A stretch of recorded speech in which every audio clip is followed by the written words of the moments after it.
Bundoq o'ylab qolsa, bunaqa rangli mashina O'zbekistondagi yagonasi desa ham bo'ladi. Va bunda 720 ot kuchi bor.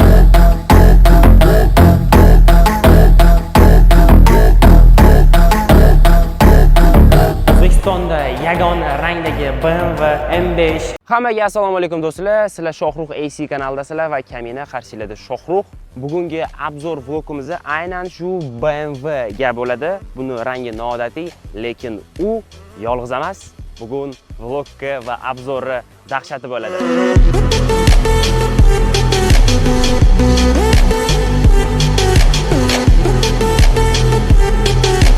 Xo'p do'stlar, ikkita brend, ya'ni BMW va Mercedes, ular bir-biriga har doim raqobatdosh bo'lib kelgan, hammaning og'zida BMW, Mercedes degan gaplar bo'ladi va o'shaning uchun ham bugungi videoda ikkita mashinani mana qo'yib qo'ydik, Mercedes va BMW. Agar sizlarda tanlashib ko'rayotgan bo'lganda qaysi birini tanlardinglar? Mercedes yoki bo'lmasam BMW, Mercedes GTC yoki bo'lmasam BMW M5. Ну, вообще-то bu 550. Lekin bittada ko'rinishiga qaraganda M5 Competition'ga o'xshaydi. Mashinada hozir Stage 2 turibdi va kapotini ochib ko'rsataman sizlarga.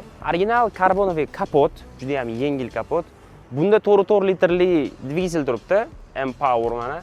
4 bo'lgani bilan, lekin M5 Competition'da ham 4, bunda ham 4 550 da. Lekin modeli, ya'ni motor modelida farq bor. Bu Competition bilan M5 Competition bilan bir xil motor emas. Undan ozgina, ya'ni kuchsizroq desak ham bo'ladi.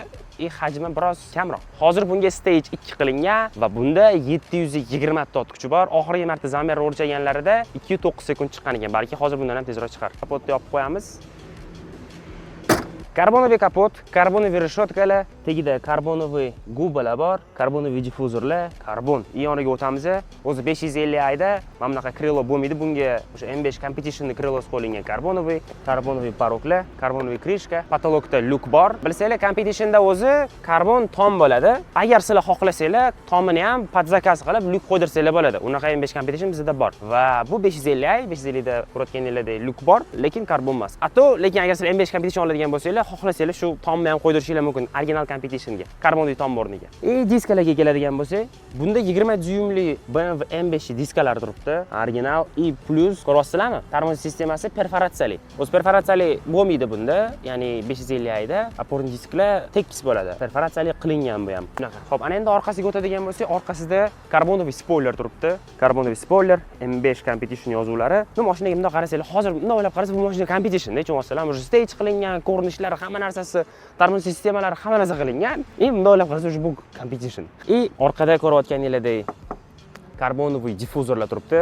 M5 Competitionniki vyxloplar tepasida mana karbon ko'rsanglar bo'ladi. Xullas, endi bitta narsada mashinani ko'rinishiga o'zingizlar bitta baho beringlar, qaranglar. Vashshe rangiga, lekin men qoyil qoldim. O'zi bunaqa rangli mashina O'zbekistonda yo'q-da.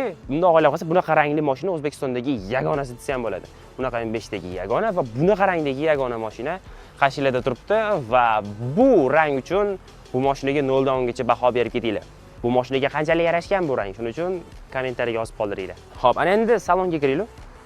Bu yoqda koja, karbon, 550i yozuvlari ko'rsanglar bo'ladi. Yana karbon. Endi men nariyoqqa o'tib olaman. Mashinani zavq qilib ko'ramiz.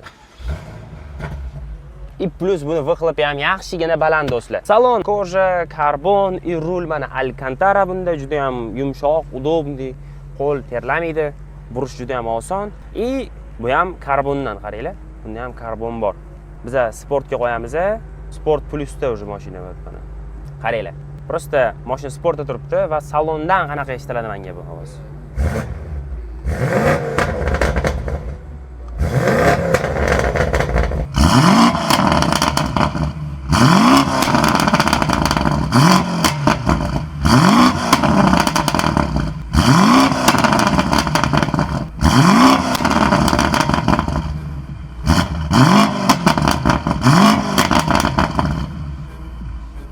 Ovoz eshityapsizlar, yaxshigina baland.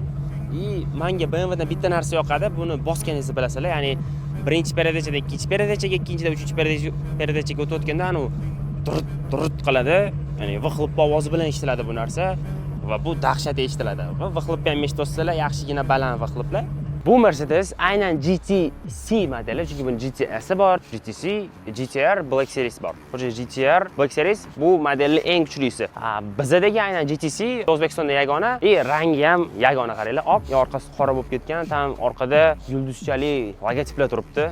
Bu ham необычный. Hop, bunda kapot ostida 4 litrli V8 biturbo dvigatel turibdi va bunda 585 tot kuchi bor. Yurganda zo'r eshitiladi buni vxlopi. Faralari, menga buni faralari yoqadi to'g'risi. M5 ham faralari zo'r. Qaysi birini mana sizlarga savol. Qaysi birini farasi chiroyli? M5mi yoki bo'lmasa Mercedes GTC'nimi? Bu ham необычный, bu ham необычный. Ikkalasi ham ikki xil dunyo. Shuning uchun aytishadi, kimdirlar sizga Mercedes, BMW deydi. Bitta narsani tushuninglar. Ikkalasini ham o'zining dunyosi bor. Bu ham boshqacha mashina, ya'ni yurganinglarda, haydaganinglarda har xil emotsiya, har xil adrenalin olasizlar. Bunda ham haydaganinglarda boshqacha emotsiya olasizlar, boshqacha adrenalin olasizlar. Shuning uchun ikkalasi ham ikki xil dunyo.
Hop, bu mashinamiz aytganimdek CLS 550 407 litrli motor stage 1da 0 dan 100 ga 4.7 sekundda chiqadi. Plus bu Brabus avvesi, Brabus logotiplar. Diskalarni bugun taqibdilar. Bu yerda mana Brabus yozuvlari qilingan. Menga CLS eng yoqadigan narsasi bu uni orqa ko'rinishi. Dorest. Buni restyling versiyasi bor bilsanglar. Lekin menga CLS orqasi juda ham yoqadi. Xo'p. Bunga ko'p to'xtalmasam bo'ladi, chunki bunda biz aylandik, ko'rdinglar, vlog oldik, hammasi dahshat. Xo'p, bu yerda O'zbekistonda yagona rangdagi BMW M5 F90 Competition qizil bordoviy matviy rang, juda ham chiroyli ko'rinadi. Plus karbonoviy kapotlar, sarov faralar, buni ko'zlari ichlari qip-qizil bo'lib yonib turardi. Hozir uni funksiyasini o'chirib qo'yishibdi, ato bu ham dahshat ko'rinadi. Mashina stokda 625 tot kuchi bor. 0 dan 100 ga shu stokovoy BMW M5 larga o'xshab 3.2 sekundda chiqadi. 3.2, 3.1 shunaqa. Va undan keyin bu yerda kabriolet BMW M4. Buni sezgan bo'lsanglar, oldir shotkasi o'zgartirilgan, farasi facelift va bu rangga bunaqa ko'rinish juda ham zo'r turibdi. Xo'p, mashinada 3 litrli twin turbo dvigateli turibdi.